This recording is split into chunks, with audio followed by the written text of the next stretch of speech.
as far as a I starting think he pitcher? does. Yeah, I think every time he walks the mound in the first inning, his plan is to go 9. So that's the old school approach. He's not looking to come out after 5 innings or 6. His plan is to go 9. So yeah, I think he is old school that way. Marcus? You have to be pleased with what you've seen from Kyle Schwarber the last 4 games. He seems to have broken out. What did you see before that, and what have you seen since? I think he's not chasing as much. He's attacking pitches that are in the zone, and he's getting the ball up in the air, and so that's probably a good combination. When he goes through those streaks, sometimes he's chasing, he's getting out front at times and rolling over balls and pull side ground balls. So when he lets the ball travel, swings at strikes, gets the ball in the air, he's a lot of damage. You've had other hitters kind of struggle, especially since you got here. Have you seen a theme throughout your lineup? Well, I think Schwarber's swinging the bat well. Trey's really swinging the bat well. Bohm, the last couple of games, swinging the bat well. We need to get Stoddard going. Marsh is swinging the bat well. So offense comes and goes, and game by game it can change. And Nick hit 5 home runs in 3 games last week, and now his head's moving a little bit. So you got to get back to staying behind the ball and driving the ball to right center. But it's the ebbs and flows of the game. And finally, Johan Rojas, I think he was 1 for 33 going into the triple last night. How important was it for him to get that? And were you at the point where you had to start weighing defense versus offense? No, I think we're much better, especially in this building. And we're a much better club with him playing center field. And I know the triple broke the streak of hitless at bats, but he hit a line drive at third baseman. He had a comebacker the night before that was well hit. So he's hit some balls hard. He's just chased a little bit, but he's got to get back in the zone and try not to do too much, and he'll be fine. Tyler? With so much bullpen use the last couple days, what's the challenge for you today in mapping out how you follow Zach? Well, everybody came in, and as always, everybody says they're available. But I think you have to be smart with this thing. Kirkering's a kid that hasn't pitched back-to-back, let alone 3 days in a row. So you got to be smart there. Kimbrel's had a lot of pitches put on him in the last couple of days, so you got to be smart there.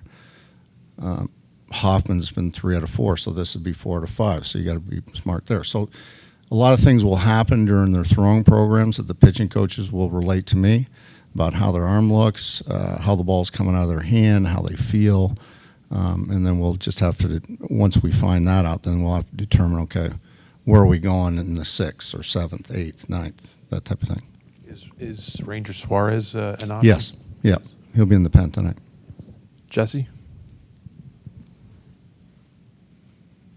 Rob, 2-part question. When you lose a game like that, a lot of second guessing because a lot of bullpen decisions. Torrey was in here the day that he pulled Brandon Pfaadt, and he was very aware of the noise around it.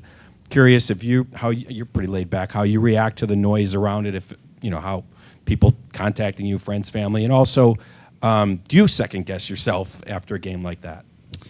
Not really second guess, but whether things go well or things go poorly, I'm always looking at it and figuring, okay, was that the right move? So you're always sort of dissecting the game after the game, and I talk to the coaches a lot about, okay, what would you have done different? Was this the right thing to do? Even if it worked out. So I don't really react to. I just understand that that's part of the job. Is that people are gonna second guess or dissect my decisions, and that's part of the job. So you got to deal with it, or else you might as well go home. Pete? Rob, how much do you think Kyle Schwarber's plate appearances affect his teammates, in terms of the number of pitches he sees, his approach? When he was with the Red Sox, that seemed to be a thing. Has that been a thing with you guys as well? I think so, because he can lay a 6-7 pitch at bat to start the game, which kind of tires the starter out. And so it helps Trey a little bit. Once we get to Harp, it helps him a lot. Once we get past him, it it just helps because it's a little bit of fatigue on the pitcher, so their stuff typically isn't quite as sharp. So I love those long at bats to start not only the game but an inning, because I think you get a little bit less of the pitcher's arsenal as you add on pitches. John? Your starting staff has obviously been great, and Zach Wheeler, when he was talking yesterday about JT Realmuto, he said he doesn't even do a whole lot of scouting himself, and JT does it all or does a lot of it. In your years in baseball, where do you think JT is as far as the amount of preparation and watching of the hitters, but also the quality of it and the game plans and things that he comes up with? Yeah, he's right there at the top, and I've been around a lot of great catchers, Posada and Pudge Rodriguez and Russell Martin and Brian McCann, and I mean, there's been a lot of them, and JT's right there with them.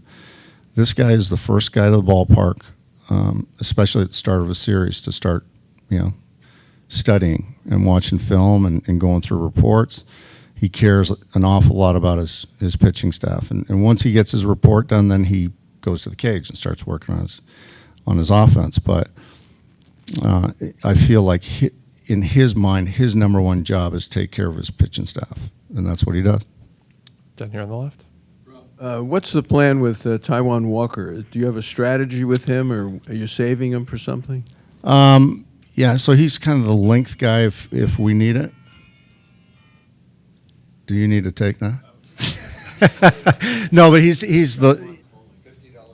He's kind of the length guy, the emergency guy if we get into a 18-inning game or something like that where he can take down 3, 4, maybe 5 innings. He hasn't pitched in a while, so that's where I see him.